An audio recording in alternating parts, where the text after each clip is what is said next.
मध्य प्रदेश में बीते कुछ सालों में सरकार ने ताबड़तोड़ तरीके से नए जिलों का जाल फैलाया है। 2018 में विधानसभा चुनाव से ठीक पहले टीकमगढ़ से अलग कर निवाड़ी और 2023 में विधानसभा चुनाव से ठीक पहले मऊगंज, मैहर और पांढुर्णा को जिला बनाया गया। लेकिन यहां सवाल ये है कि क्या नए जिले बना देने भर से काम हो जाएगा? क्या नए जिलों में व्यवस्थित प्रशासनिक सेटअप और आम जनता की सुविधाओं से जुड़े इंतजामात नहीं करने होते? मौजूदा हाल ये है कि नए जिलों की घोषणा सिर्फ और सिर्फ चुनावी स्टंट ही साबित हो रही है। 10 सूत्र की पड़ताल में पता चला कि नए जिलों में अब तक प्रॉपर ऑफिस सेटअप ही नहीं तैयार हो पाया है। आम लोग अभी भी जिला स्तर के कामकाज के लिए पुराने जिलों के ही चक्कर काट रहे हैं।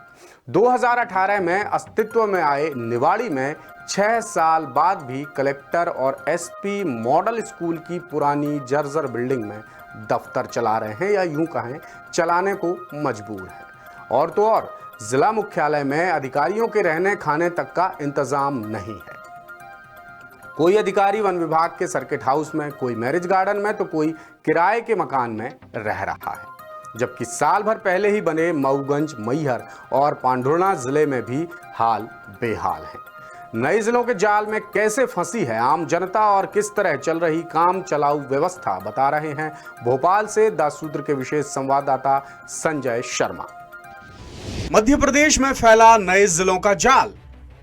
निवाड़ी में 6 साल में नहीं बन पाया कलेक्टर और एसपी का दफ्तर। मऊगंज, मैहर और पांढुर्णा जिले भी चल रहे राम भरोसे।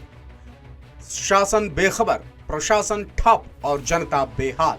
मध्य प्रदेश में लगातार नए जिले बनाने की बयार बह रही है। सागर जिले के बीना और खुरई, विदिशा जिले के गंजबासौदा और सिरौंज, रतलाम के जावरा और राजगढ़ के ब्यावरा को जिला बनाने के लिए स्थानीय लोग लगातार आंदोलन कर रहे हैं। सरकार भी वोट बैंक बटोरने की फिराक में बीते 6 साल में 4 नए जिलों का नोटिफिकेशन जारी कर चुकी है। नए जिले बनाने के पीछे जनता की सुविधाओं को वजह बताया जा रहा था, लेकिन अब जनता के साथ क्या हो रहा है ये देखने की फुर्सत किसी को नहीं। लंबा वक्त बीतने के बावजूद अब तक नए जिलों में प्रॉपर एडमिनिस्ट्रेटिव सेटअप तक तैयार नहीं हो पाया है। जरा इस तस्वीर पर नजर डालिए। ये निवाड़ी का कलेक्टर और एसपी ऑफिस है, जो बीते 6 साल से मॉडल स्कूल की बिल्डिंग में चल रहा है। कुछ यही हाल मैहर, मऊगंज और पांढुर्णा जिले के कलेक्टर और एसपी ऑफिस के भी हैं। इस वजह से कलेक्टर और एसपी समेत जिला स्तर के अधिकारी अस्थायी दफ्तरों में बैठते ही नहीं। कुल मिलाकर नए जिले सिर्फ कागजों पर ही चल रहे हैं, और जिन आम लोगों की भलाई की बात कहकर सरकार ने नए जिले बनाए थे, उनकी कोई खबर नहीं ले रहा है। लोग अब भी अपने कामकाज के लिए पुराने जिलों पर ही आश्रित हैं। ये तो हुआ नए जिलों का ओवरव्यू। अब आपको जिलेवार हालात बताते हैं कि कैसे सरकार वोट बैंक के लिए हवाई वादे और घोषणाएं करके भूल जाती है और आम लोग सालों तक परेशान होते रहते हैं। सबसे पहले बात करते हैं 6 साल पहले अस्तित्व में आए प्रदेश के 52वें जिले निवाड़ी। 2018 के विधानसभा चुनाव से पहले तक निवाड़ी बुंदेलखंड अंचल के टीकमगढ़ जिले का हिस्सा था। चुनाव से ठीक पहले 1 अक्टूबर 2018 को तत्कालीन मुख्यमंत्री शिवराज सिंह चौहान ने बुंदेलखंड में अपनी पैठ मजबूत करने के लिए नए जिले की घोषणा कर दी। लेकिन 5 साल तक बीजेपी सरकार निवाड़ी की अनदेखी करती रही, और अब डॉक्टर मोहन यादव की सरकार भी इसकी सुध नहीं ले रही है। प्रदेश के 52वें जिले निवाड़ी में पृथ्वीपुर, निवाड़ी और ओरछा के 281 गांवों को शामिल किया गया था। अब निवाड़ी को जिला बने 6 साल पूरे हो चुके हैं, लेकिन अब तक स्थायी ऑफिस ही नहीं बन पाया है। मॉडल स्कूल की पुरानी बिल्डिंग के 2 कमरों में कलेक्टर और एसपी का चैम्बर है। यही नहीं, कलेक्टर और एसपी के रहने तक की व्यवस्था नहीं। फिलहाल कलेक्टर लोकेश कुमार जांगिड़ ओरछा में सरकारी सर्किट हाउस में और SP doctor Rai Singh Narwariya Jhansi road के एक मैरिज गार्डन में अस्थायी तौर पर रह रहे हैं। यहाँ जिला अस्पताल नहीं है, जिससे मरीजों को सामुदायिक स्वास्थ्य केंद्र से टीकमगढ़ रेफर कर दिया जाता है। सीएमएचओ का कामकाज टीकमगढ़ के स्वास्थ्य अधिकारी ही देख रहे हैं। साथ ही महिला एवं बाल विकास, वन, कृषि, योजना एवं सांख्यिकी जैसे अहम विभागों के दफ्तर अब तक नहीं खुल पाए। बस शिक्षा विभाग का जिला कार्यालय खुला है, लेकिन उसका सेटअप भी आधा अधूरा है और आधे से ज्यादा काम टीकमगढ़ जिले से ही हो रहे हैं। अब देखते हैं विंध्य अंचल के मऊगंज जिले की हालत। विंध्य की राजनीति के गढ़ रीवा से हनुमाना, मऊगंज और नईगढ़ी तहसील को अलग कर 13 अगस्त 2023 को मऊगंज को जिला बनाया गया था। करीब सवा साल बीतने के बावजूद मऊगंज को जरूरी सुविधाओं का इंतजार है। यहाँ कलेक्टर और एसपी जैसे अफसरों की तैनाती तो की गई है, लेकिन वो फिलहाल लॉ कॉलेज की बिल्डिंग में दफ्तर चला रहे हैं। ना तो आला अफसरों के चैम्बर बन पाए हैं, ना ही ऑफिस का सेटअप तैयार हो पाया है। यहाँ परिवहन, आबकारी, खनिज, कृषि, पशुपालन, ग्राम एवं नगर निवेश, वन विभाग के जिला स्तरीय दफ्तर भी नहीं है। अस्पताल के नाम पर सिर्फ सामुदायिक स्वास्थ्य केंद्र चल रहा है, जिससे मरीजों और परिजनों को रीवा की दौड़ लगानी पड़ती है। अब बात करते हैं प्रदेश के 54वें और 55वें जिले यानी मैहर और पांढुर्णा की। पूर्व मुख्यमंत्री शिवराज सिंह चौहान ने 2023 के विधानसभा चुनाव से पहले 5 अक्टूबर 2023 को मैहर और पांढुर्णा को जिला बनाया था। एक साल से भी ज्यादा वक्त बीतने के बावजूद दोनों जिलों में जिले जैसी कोई व्यवस्था नहीं की गई है। अपने कामकाज के लिए पांढुर्णा की जनता छिंदवाड़ा और मैहर की जनता सतना जिले पर निर्भर है। पांढुर्णा में अभी कलेक्टर, एसपी, महिला एवं बाल विकास और पशुपालन अधिकारी समेत कुछ विभागों के दफ्तर ही खुल पाए हैं। मंडी परिसर के ऊपरी हिस्से के 6 कमरों में कलेक्टर ऑफिस चल रहा है और नए जिले का रिकॉर्ड रूम अब तक छिंदवाड़ा में ही है। थाना परिसर के एक हिस्से में एसपी ऑफिस और दूसरे हिस्से में पुलिस लाइन है। जिला बनने के बावजूद पांढुर्णा में जिला बल की तैनाती तहसील की तरह ही है।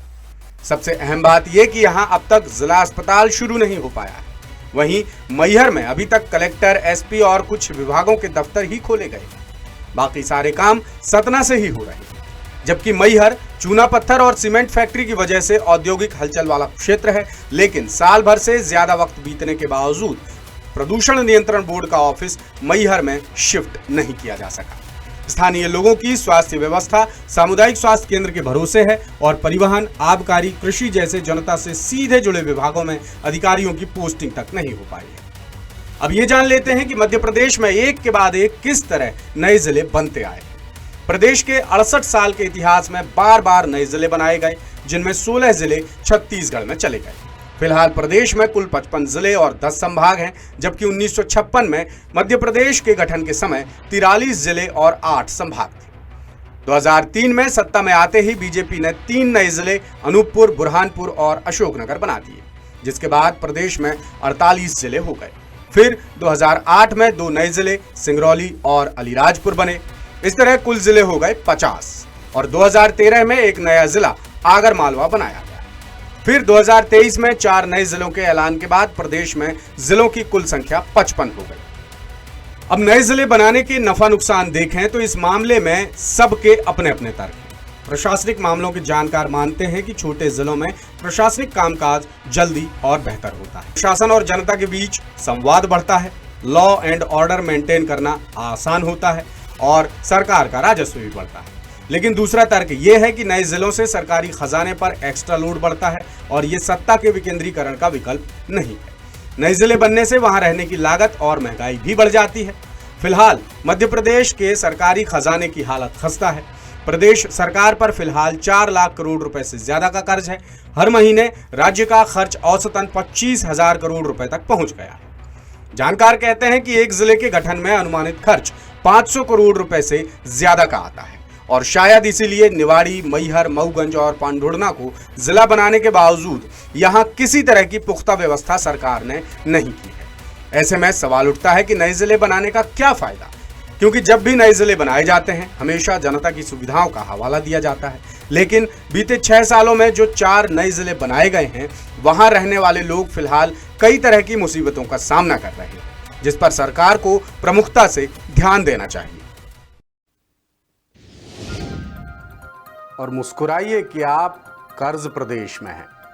जब हम जश्न मना रहे थे नए साल का तो मध्य प्रदेश की मोहन सरकार 5,000 करोड़ रुपए का और कर्ज ले रही थी और अब जब हम बैठकर आपसे बात कर रहे हैं तो 5,000 करोड़ का और कर्ज लिया जा चुका है। तो ये हाल है मध्य प्रदेश के सरकारी खजाने के। बाकी आप खुद समझदार हैं। लेटेस्ट, इन्वेस्टिगेटिव और इन डेप्थ खबरें देखने के लिए ज्वाइन कीजिए द सूत्र का व्हाट्सएप चैनल, सब्सक्राइब कीजिए यूट्यूब चैनल, लाइक कीजिए फेसबुक पेज और पढ़ते रहिए वेबसाइट www.dasudr.com।